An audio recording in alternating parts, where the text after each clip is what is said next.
Once the operation is finished, you'll spend around half an hour in the recovery area.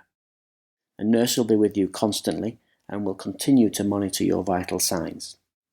You may be given extra oxygen to breathe through a face mask. If you've had a general anaesthetic, this time in recovery will probably be the first thing you remember after the operation.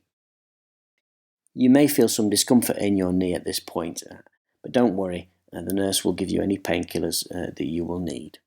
You'll then go back to the ward in your bed. But this is not for a sleep and for a rest, this is where the work starts for you. Your new joint will naturally feel a bit uncomfortable at first, but not that bad, and you should certainly be able to start using it when you get back to the ward. At the end of the operation, you see, we put a lot of local anaesthetic in and around the joint, and that should last for most of the rest of the day.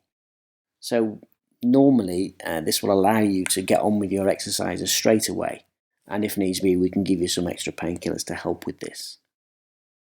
The exercises to start doing now are static quads, calf pumps, and deep breathing exercises.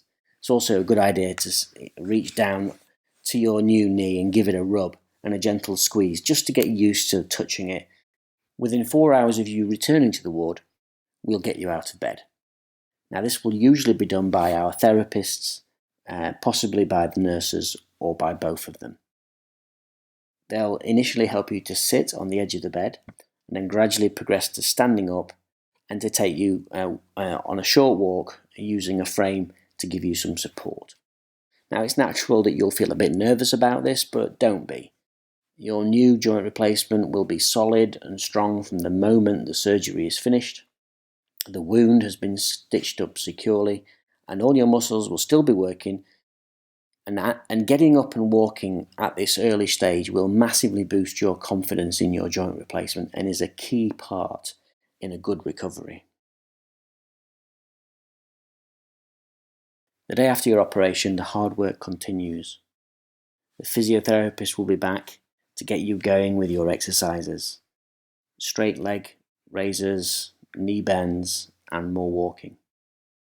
The knee will probably be more sore today, but you mustn't let that put you off. Remember, no pain, no gain. Don't be afraid of the exercises. Your knee is good and strong and will absolutely cope with what we're asking you to do. If you're determined, you will be able to do it. In between exercises, you'll need to use your cryo cuff to ice up the knee. This will massively help with discomfort and swelling and is a critical part of recovery. You'll take this cryo cuff home with you so that you can continue to use it in the early weeks of your recovery.